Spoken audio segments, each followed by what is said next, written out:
একই রকম পটল আলুর তরকারি খেতে খেতে যখন একঘেয়ে হয়ে যায় তখন মনে হয় নতুন কিছুভাবে পটল আলুর তরকারি বানানো যাক।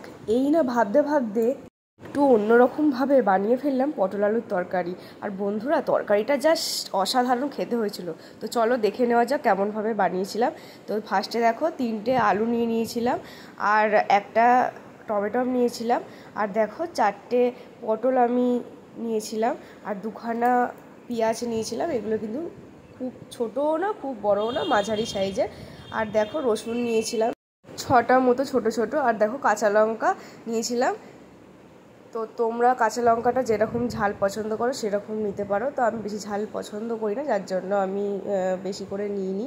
তো এইগুলো আমি সব কাট করে নেবো। তো কেমন করে কাট করলাম, তো দেখো পেঁয়াজটাকে কুচি কুচি করে কেটেছি, টমেটোটাকেও কুচি কুচি করে কেটেছি, আর দেখো আলুটাকে কিন্তু এরকম লম্বা লম্বা করে কেটেছি, আর পটলটাকে লম্বা লম্বা করে 6টা ফালি করে নিয়েছি। একটা পটলে 6টা ফালি হয়েছে। আর দেখো বীজগুলো আমি বাদ দিইনি, কারণ বীজগুলো আমার ভালো লাগে, বীজগুলো তোমরা ইচ্ছে মতো বাদ দিতে পারো। আর গাটা দেখো আমি ছুরি দিয়ে ছেঁচে নিয়েছি, আমি কিন্তু খোলাটা ছাড়াইনি। তারপরে দেখো এদিকে লঙ্কাগুলো তোমরা পারলে চিড়ে নিতে পারবে, কিন্তু লঙ্কা আমি চিড়িনি, কারণ ঝাল যদি বেশি হয়ে যায় সেই কারণে। আর দেখো আমি কিন্তু রসুনটাকেও ছেঁচে নিয়েছি। আর যারা নতুন দেখছো আমার ভিডিওটা অবশ্যই ফলো করে দিও আমার পেজটাকে, আর ইউটিউব চ্যানেলটাকে সাবস্ক্রাইব করে দিও। আর কে কোথা থেকে দেখছো নতুন যারা আছো অবশ্যই কমেন্ট করে জানিও। তো দেখো আমার সব কাটা কমপ্লিট। তো চলো আমি শুরু করে নিচ্ছি কেমনভাবে তরকারিটা করেছি। তো ফার্স্টে দেখো আমি কড়াইতে তেল গরম করে নিয়ে তারপরে পটলগুলোকে ভেজে নেবো, আর নুন হলুদ তারপরে দেবো। নুন হলুদ দিয়ে পটলটাকে ভাজবো, কিন্তু পটলটা কিন্তু খুব বেশি ভাজবো না, আর কারণ পটলটা লাস্টের দিকে তাহলে গলে যাবে। তো মোটামুটি আমি ভেজে নেবো। তো দেখো বন্ধুরা, আমার পটল ভাজা কমপ্লিট হয়ে গেছে। তো আমি পটলগুলোকে নিয়ে তুলে নেবো। আর দেখো ওই তেলের মধ্যে আমি কিন্তু আলুগুলোকেও ছেড়ে দেবো, আলুগুলোকে ভালো করে ভেজে নেবো নুন হলুদ দিয়ে। কিন্তু আলু তোমরা ভাজতেও পারো নাও ভাজতে পারো, কিন্তু আমি আলুটা ভাজি এই কারণেই, কারণ তরকারিটা খুব ভালো টেস্ট হয়। তো আমি যখনই তরকারি করি তখনই কিন্তু আমি আলুটা ভেজে তারপরে করি, কারণ আমার মনে হয় যে ভালো খেতে লাগে তরকারিটা, সে কারণে আমি ভেজে নিই। তো এই দেখো আমি পটলগুলো কেমন করে ভেজেছি, দেখো বুঝতেই পারছো খুব বেশি ভাজিনি, তাহলে গলে যাবে লাস্টের দিকে। তো এই দেখো আমার আলুগুলো লাল লাল করে ভাজা হয়ে গেছে। তারপর দেখো আলুগুলোকে আমি তুলে নিয়েছি, তুলে নিয়ে ওই তেলের মধ্যে একটু কালো জিরে ফোড়ন দিয়েছিলাম, আর ওই যে রসুনটা কুটে রেখেছিলাম ওই রসুনটা কিন্তু আমি ওর মধ্যে দিয়ে দিয়েছিলাম, আর ভালো করে এটা নাড়িয়ে নিয়েছিলাম।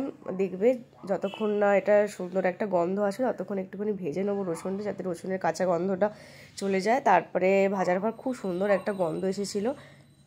তারপর দেখো আমি পেঁয়াজগুলো দিয়ে দিয়েছিলাম। পেঁয়াজগুলো কিন্তু খুব বেশি লাল করে ভাজলে হবে না, হালকা করে ভাজলেই হবে।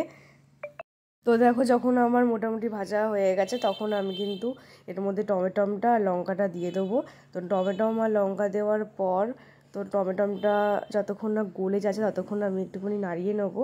তো টমেটো একটু জাস্ট গলে যাবে, তারপরে কিন্তু আমি এর মধ্যে কিছু মশলা অ্যাড করব। তো দেখো কী কী মশলা অ্যাড করছি। তো 1 চামচ মতো আমি কাশ্মীরি লঙ্কা গুঁড়ো দিয়েছি, আর 1 চামচ মতো জিরে গুঁড়ো, আর 1 চামচ মতো ধনে গুঁড়ো দিয়েছি। তারপর দিয়েছিলাম 1 চামচ হলুদ গুঁড়ো, আর দিয়েছিলাম চামচ নুন। দেওয়ার পর তারপর দেখো ভালো করে মশলাটা কষিয়ে নেবো যতক্ষণ না তেল ছেড়ে আসছে। তো ভালো করে আমি মশলাটা কষিয়ে নিয়েছি, আর মশলাটা দেওয়ার পর একটুখানি জল দিয়েছিলাম যাতে মশলাটা কড়াতে ধরে না যায়। খুব মশলাটা ভালো করে কষিয়ে তারপরে আমি কিন্তু আলুগুলো দিয়ে মশলার সাথে একটু কষিয়ে নিয়েছিলাম। আর আলুগুলো যেহেতু আমার আগে থেকে ছিল তাই মশলার সাথে বেশি কষাতে হয়নি। তারপরে দেখো আমি কিন্তু পটলগুলো দিয়েছিলাম, পটল আর আলু ভালো করে আমি মশলার সাথে একটুখানি কষিয়ে নিয়েছিলাম। তো এগুলো কষাতে কষাতে যখন আমার 80% সেদ্ধ হয়ে গেছে তখন দেখো আমি জল ঢেলে নিয়েছিলাম। আর এই তরকারিটা যেহেতু আমি একটুখানি শুকনো শুকনো করবো তো খুব বেশি আমি কিন্তু জল দিইনি।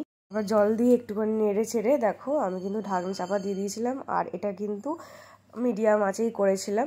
তো ঢাকনা চাপা দিয়ে 10 মিনিট মতো রেখেছিলাম। তারপরে দেখি ঢাকনা সরিয়ে মোটামুটি আমার এটা মানে সেদ্ধ হয়ে গেছে। তো আমার যখন এটা সেদ্ধ হয়ে গেছে তখন জলটা কিন্তু খুব বেশি বসাইনি, তো জলটা একটুখানি জাস্ট বসেছে। আর এরকম মাখো মাখো তরকারি আমি করতে চেয়েছিলাম। আর এটা কিন্তু রুটির সাথে আর ভাতের সাথেও, গরম গরম ভাতের সাথেও কিন্তু খুবই ভালো লাগবে।